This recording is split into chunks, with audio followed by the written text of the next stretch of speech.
Start with the Pledge of Allegiance. I pledge allegiance to the flag of the United States of America and to the republic for which it stands, one nation, under God, indivisible, with liberty and justice for all.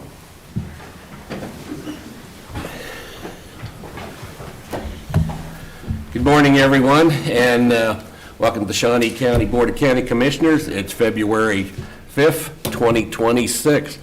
On my immediate right is Commissioner Kevin Cook, who represents District 2. I represent District 1. On my far left is Lisa Schmidt, our county clerk, and our county councilor, Rich Eckert's on my far right. So it's supposed to get up to 54 degrees today. We should take the day off, right? No, what's first on the agenda?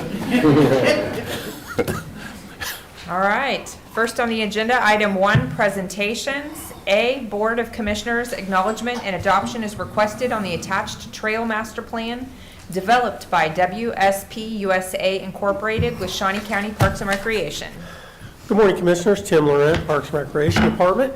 We've been working on this Trails and Greenways Master Plan for about a year now, close to it. And I know we've got a lot to get through this morning, so I'd like to introduce Andy Fry and Steve Rhodes, and Andy's with WSP, and they're going to run through a brief presentation, and then we'd be happy to answer any questions that you might have. Thank you. Good morning, Commissioners. Like Tim said, my name is Andy Fry. I'm with WSP, and we'll go through kind of what we've come to in our plan over the last 9 to 12 months. What we're going to cover briefly is just kind of our public outreach and how we connected with folks across the county, kind of what we heard, and then get into what we put together as a result of that, the analysis and the review of what folks are after and kind of what the community lends itself to in terms of spaces that are available to put trails. Real briefly, just going back to the beginning, this plan was funded both by Shawnee County as well as the Blue Cross Blue Shield Corporation with their Pathways to a Healthy Kansas. So it's kind of a coordinated effort, and as a part of that, the Pathways grants look to increase physical activity, healthy eating, as well as avoiding commercial tobacco use. So there was kind of some other underlying goals as far as how the plan was put together and who was meant to serve. On that topic real fast, we did do some analysis kind of looking at making sure that all the proposed trails were serving all income levels in a spectrum of the county, both geographically as well as income-wise. In terms of our public outreach, we tried to take an approach of going to meetings that were and gatherings that were already put together. We find that that's a little more effective these days rather than having independent public hearings or public meetings. Get folks that are already gathering and already interested and excited in whatever is going on. So that spanned from the spring all the way into the fall. We're kind of all over the place. We were in Noto, Rossville, Auburn. We partnered with Parks and Rec to be at the Founders Fest to get some feedbacks on some of our surveys. And then we did go to the Parks and Rec Advisory Board as well as the cities or the MPO's Complete Streets Advisory Committee. And then we stopped at one of the mobile area partnerships gatherings throughout the summer to get some feedback from folks, unhoused folks who use the trails and are traveling the community and the county as well.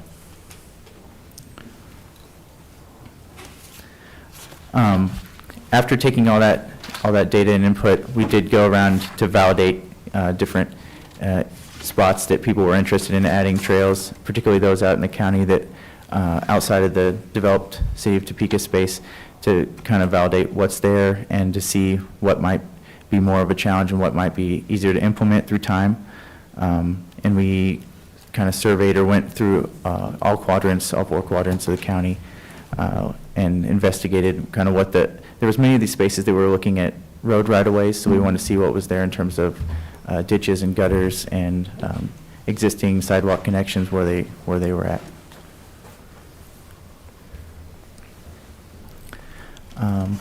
And kind of a reminder that this trail plan was looking at all trail styles, not just, we're we commonly think of Shunga Trail or the Landon Trail or some of our paved trails, but we were looking at those trails as well as soft surface trails that you might be hiking or mountain biking on, as well as water trails like the Kansas River that we have running through Shawnee County. At this point, I'm going to turn it over to Steve, who's going to continue on kind of talking about some of our findings.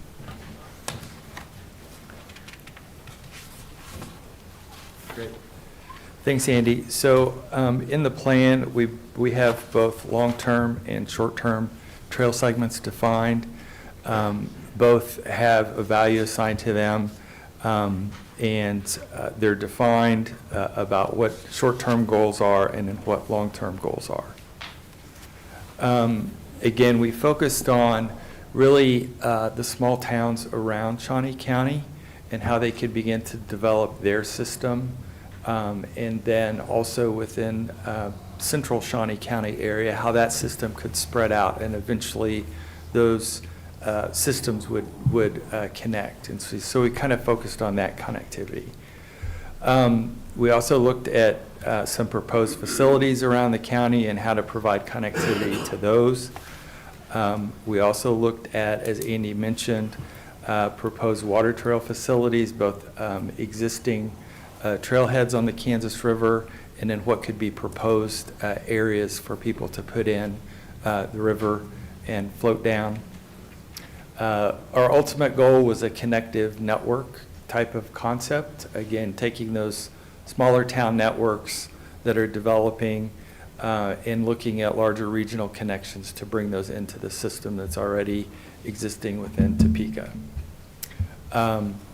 So in doing so, we were both looking at the urban trail system and also the rural trail system, so the entirety of Shawnee County.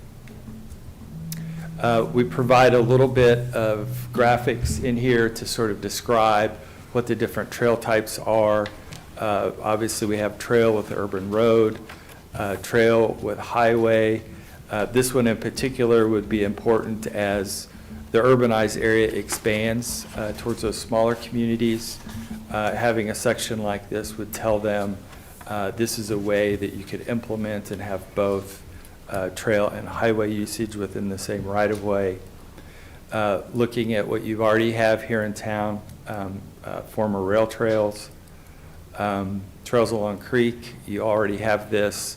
Parks and Rec would work with the stormwater group to provide those facilities and also stormwater management along those waterways. Floodplains as well. And really that leaves us to sort of the final steps, and I'll hand it back to Andy to sort of wrap up the final steps. So our final steps, obviously at some point Parks and Rec will put this plan online for the public to use and for their own internal use, but we'll be providing all the GIS files and underlying files so that they can use that for their future planning processes, and potentially if the county wants, put it on like the Esri GIS site as another layer that the public could look at. And then, yeah, just sharing, I think I already mentioned it. Yeah, I got all the stuff on here. So just kind of getting the final documents to Parks and Rec. With that, we'd be open to any questions you guys have. Go ahead, Commissioner O'Connor. I know you've got questions or comments. You said you looked at connections to smaller towns around. What were you looking at as far as connections, say, to Silver Lake Rossville? Was it the Kansas River or dike systems? Or? We kind of identified multiple options. The Kansas River is one, the dikes are another. There's some gravel roads that currently almost connect the majority of it. If you take the Kansas River levee as it kind of peters out into those ag levees that go through the fields, you can almost get to Rossville. So there's kind of different options that I think are good to leave open, so that depending on if there's roadblocks, politically or otherwise, and like say developing portions of that, you got other options, and you're not pinned to one specific one.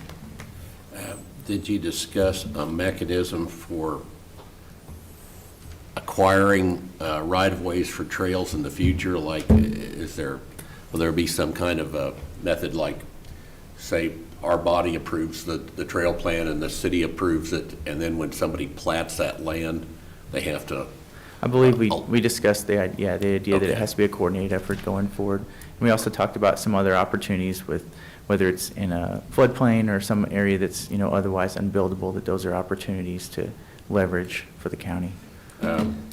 Were you able to find good trailheads or identify areas for trailheads? And I think so. I mean, we looked at, when we were connecting them, tried to validate that, that there was an opportunity to actually connect there, and it wasn't just something that looked nice on a map, because obviously there's a difference between those things.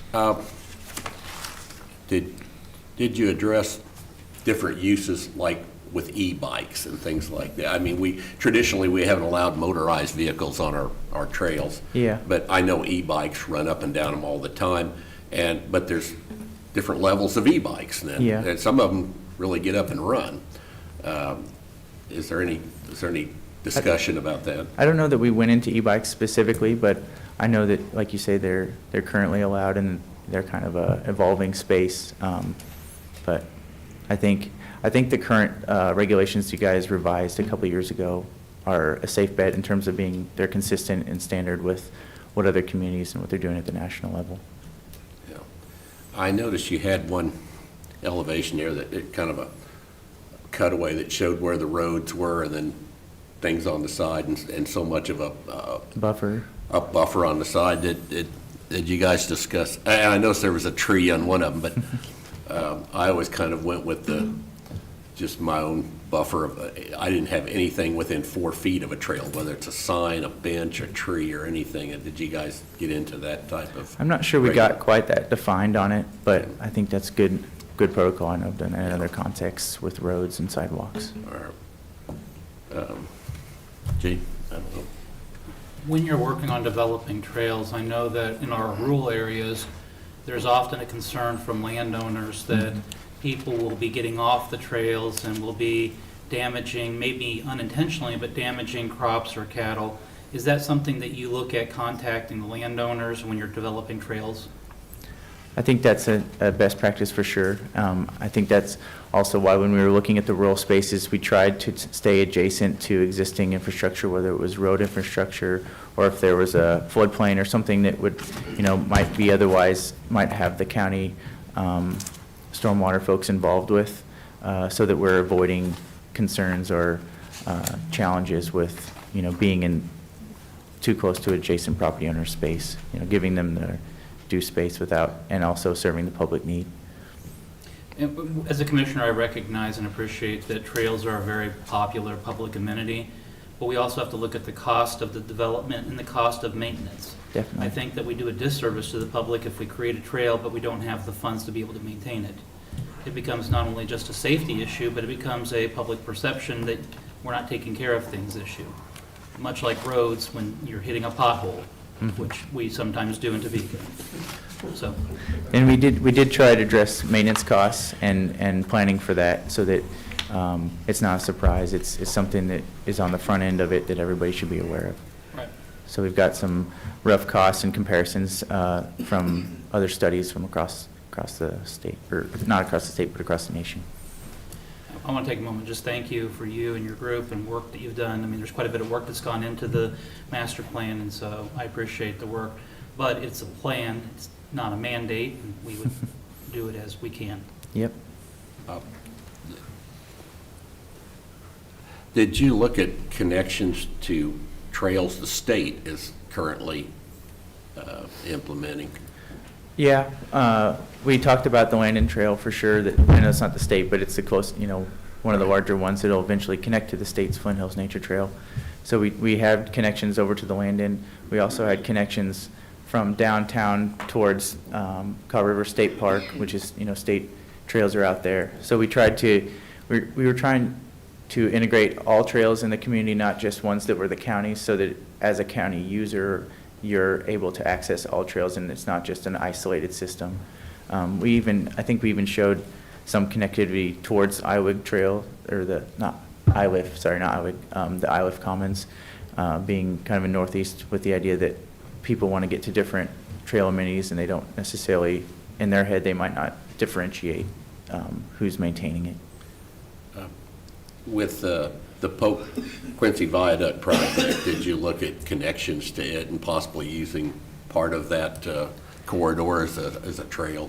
I believe we did. I know we looked at the riverfront plan that they completed like a year or two ago, and it kind of integrated that into the plan as a whole. Okay. Good. I don't know. I don't have any other questions. Are you finished here? Okay, there was a speaker here, Myron. Oh, yeah. You signed up to speak, but it was about trail plans, so this would probably be a good time to.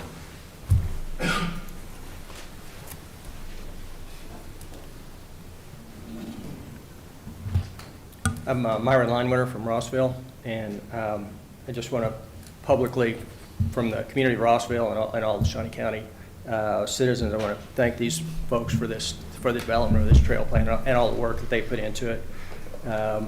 There was definitely a concentrated effort to get out in the county and meet with particularly smaller communities for the development of this plan.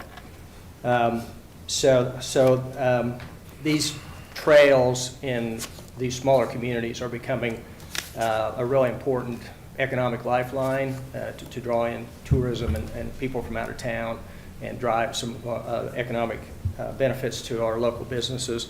So these plans are really important to kind of show this vision and this efforts. There are some other programs that are going on statewide that are coordinated by a new group called the Kansas Trails, Inc., and also in the Sunflower Foundation to form a program for trail towns in Kansas that will, again, drive this type of programs forward. So there's a lot of other efforts that are going on in addition to in Shawnee County. But I think my main request today is that, this is a great plan. I mean, I've looked at it in detail, but just looking at what's available, in your agenda. But I think it's the main thing is it's going to require support from all of the other entities in Shawnee County. The Shawnee County Public Works, the Shawnee County Parks and Rec certainly will be driving a lot of this. Shawnee County Planning Commission, all of these other entities to help make sure that this plan really takes on a life of its own. So now those are my main comments, and again, I appreciate your support of this plan and the great work by these folks back here. Thank you very much. Myron, I appreciate the work you've done in Rossville.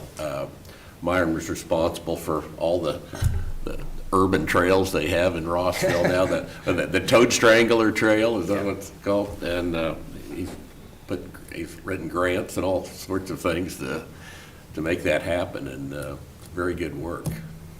And that trail has even surpassed our expectations. That I have people come up to me every day and say we really appreciate having our trail, new trails in Rossville, and they're just really heavily used. Hardly ever drive by there without seeing people out there exercising. So it's great for the health of our community. How close are you to being completely finished with the trail? It's a 3-phase plan, and we're complete with the 2 phases of it, and so we're getting ready to start on phase 3. So we're making good headway. Very good, very good. Thank you for your work. Yeah. All right.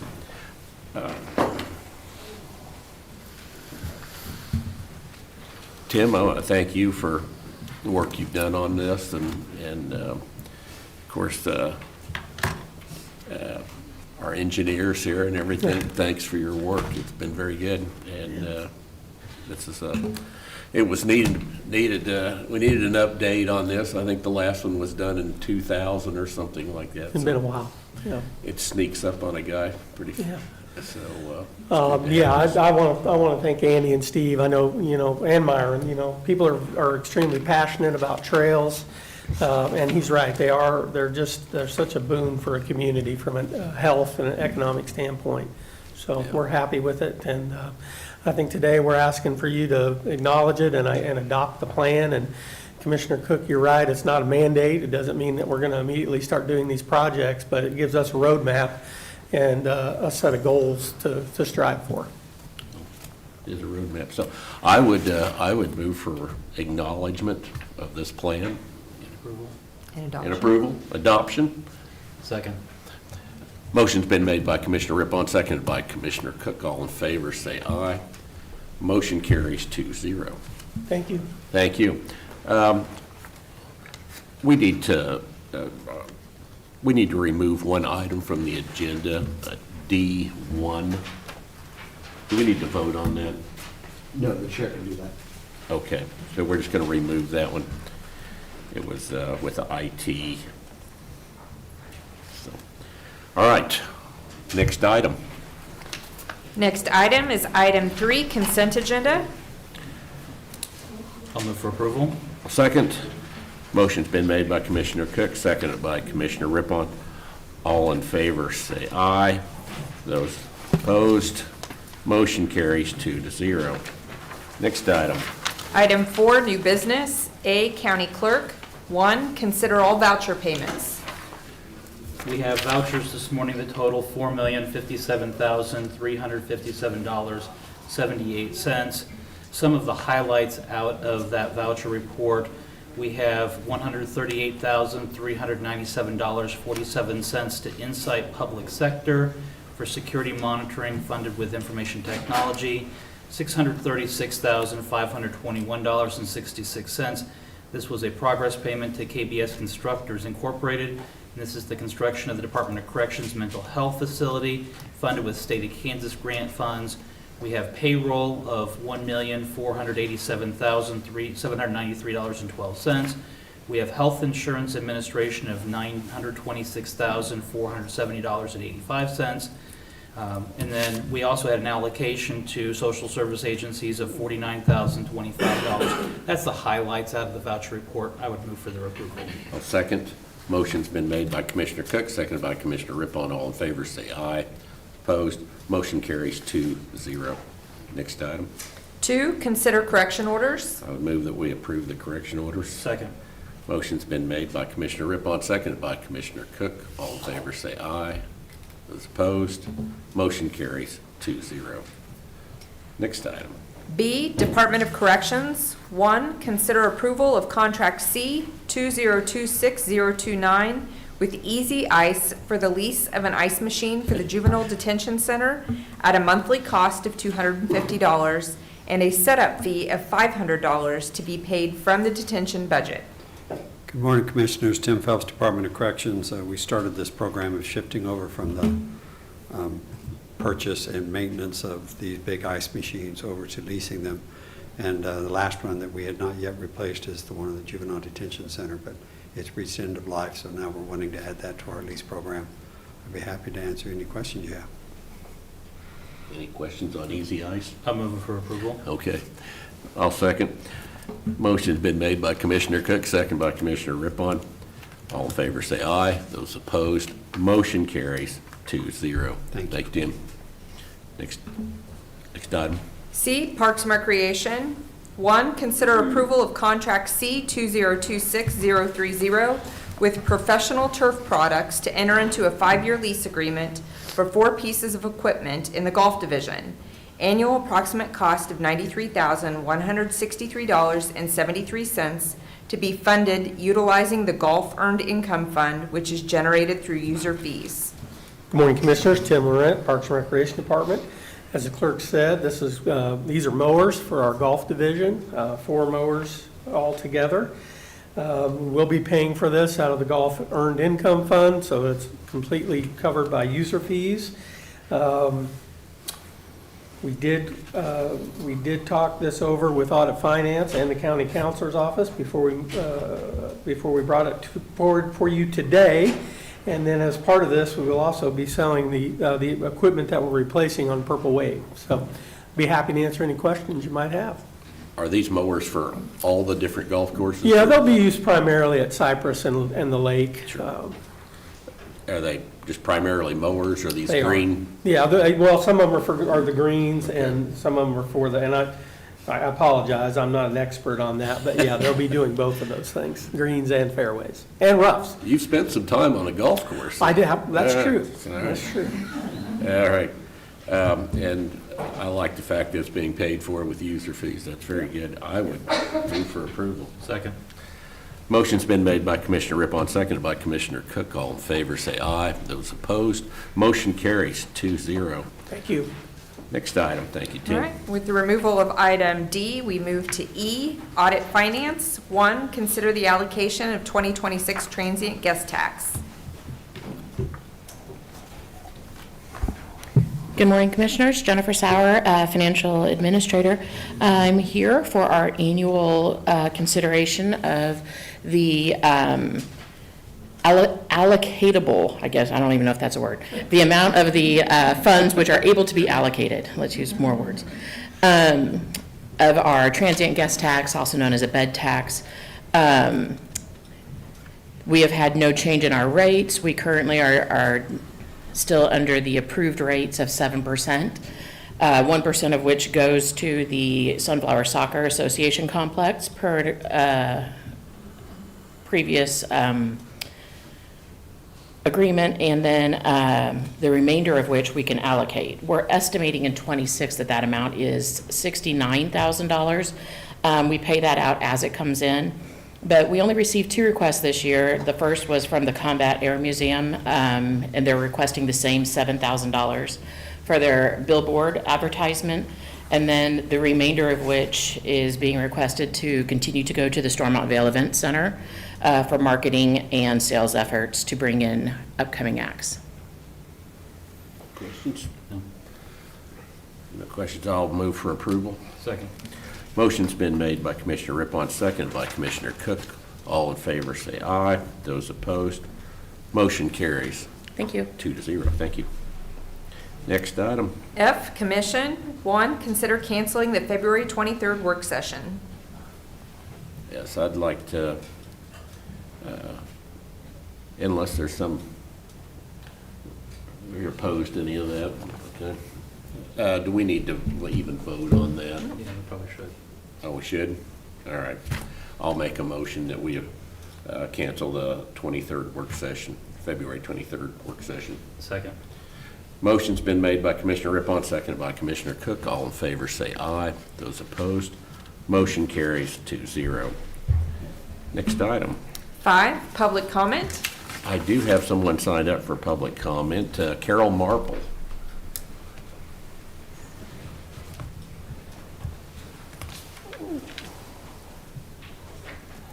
Thank you. Thank you. Thank you.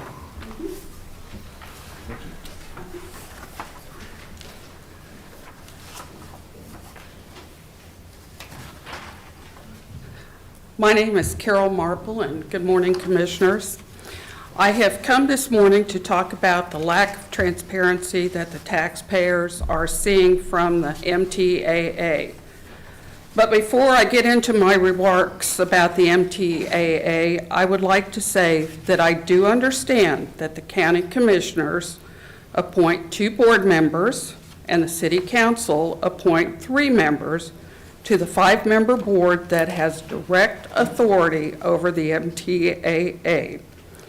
The county and the city have no direct authority over the MTAA, but you do appoint the 5 board members who oversee the MTAA. I would like to walk you through a timeline of what I have seen happen at the MTAA in the last few months. I want to remind everybody that these are taxpayer dollars that will pay these obligations. In October of 2025, the manager, Mr. Johnson, who, by the way, has worked from the MTAA since 2008 and is currently making a salary of approximately $187,000, and that is before benefits. He also receives a $7,200 vehicle allowance. Asked the board for approval of a $1 million line of credit at a bank. The board approved it. The board also stated, approved per Mr. Johnson's request, to begin the process of issuing $10 million of revenue bonds to make improvements at the airports. At that same October meeting, the board approved $1,840,102 to work on the HVAC system at the Topeka Regional Airport Terminal. How many years has Mr. Johnson been telling us, well, we're working really hard to obtain air service for Topeka, but at this time, it didn't work out. But we're moving forward. Many taxpayers, and I think if I could poll the room, and maybe even ask you gentlemen, are unaware that the MTAA was served with a $1,800,000 judgment on December 12th of 2025. The $1,800,000 judgment does not include interest or legal fees for the defendant, Rural Development Corporation. So we really don't know how much the judgment is going to ultimately wind up being. And who's going to pay for this judgment? The taxpayer. I can think of a lot better uses for $1,800,000 in my community than paying a judgment for the MTAA. The judgment I have not seen discussed in any public meeting. Where is the transparency? It's nowhere. It was announced on Monday the MTAA will receive a $10 million grant to build a hangar. The really big question is, where are the airlines that are going to be using this hangar, the regional airport terminal? Mr. Johnson is continuing to say the same song, that we're going to get an airline to Topeka. The taxpayers are continuing to say, where is it? The MTA certainly knows how to spend taxpayer money. I want to say one more thing about MTAA spending taxpayer money before I'm done. They had their Christmas party December 16th, 2025. The party had 13 people attend. I have absolutely no problem with an organization buying a volunteer board a meal, but I strongly object to paying for someone's liquor. The total bill for the party was $998.74. It appears like $518 was spent on food, with 29 alcoholic drinks for 13 people. I don't think the county would allow something like this. I hope not. In my opinion, the MTAA is nothing but a money pit. We, the taxpayers, deserve better. I believe it is time for some house cleaning, and if the current board won't do it, they also need to be replaced. Thank you very much. Oh, one other thing. I did include what I shared with you gentlemen, an article from the Manhattan Mercury about how successful the Manhattan Airport is. Thank you very much for your time. Thank you, Carol. Thank you. Anyone else wishing to speak? I have no one else signed up, so seeing none, next item. Next item on the agenda is administrative communications.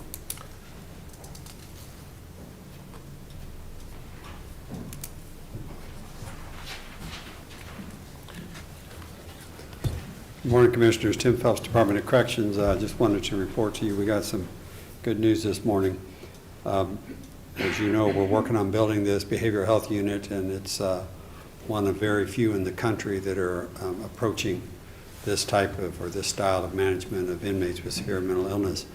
And so I requested or applied for a grant with the National Institute of Corrections to get technical assistance in developing the programming that'll go into this new facility. And we received word this morning that we have received that grant. So hopefully that'll help us build a program in the new building that'll have national significance. So just wanted to let you know about that.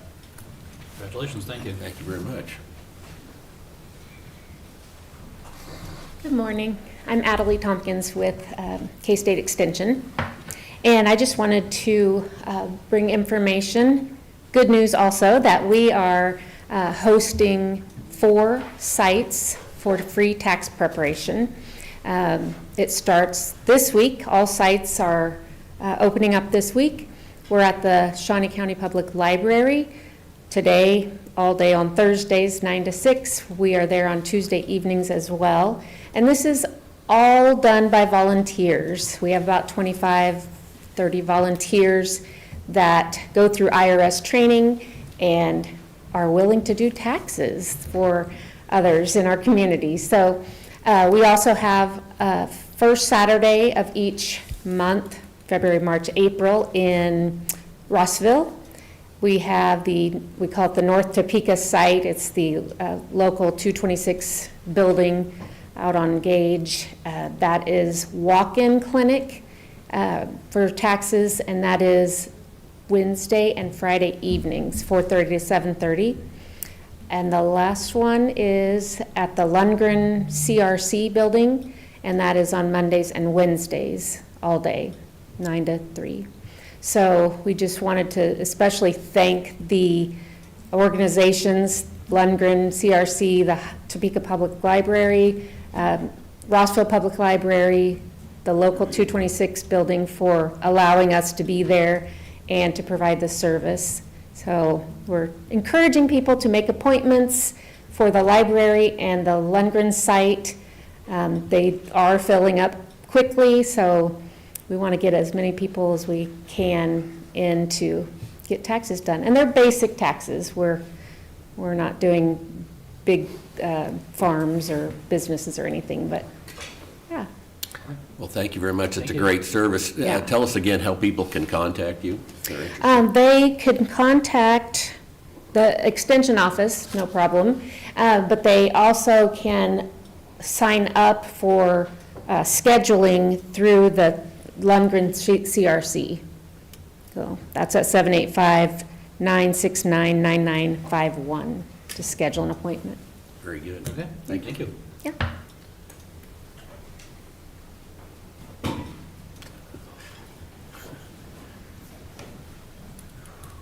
Tim Laurent, Parks and Recreation Department. I just real quick want to mention we had our first open house last night for our master plan. Had a pretty good turnout. We had about 40 people there. I want to thank Commissioner Rippon for showing up, and got a lot of good feedback, I thought, throughout the night. And we'll do another one of these. We haven't set a date yet, but we'll do it in July sometime, so there'll be another opportunity. And in the meantime, folks can visit our website. We've got a survey on there and some interactive maps and some other things that they can do to help contribute to the master plan process. So overall, good night. So. Well, Tim, thanks, and thanks all your staff that were there. Yeah. Kind of Yeah. a late evening for them, so, Yeah. anyway. All right. As a matter of fact, I want to go back to our presentation. I failed to thank Brian, Toby, and John Bell. Brian snuck out, but Brian and John did quite a bit of work on that Trails Master Plan. So I want to thank you guys. Thank you. Thank you. Anyone else? Mr. Cook? Nothing today. I don't have anything to add, so I guess we are adjourned.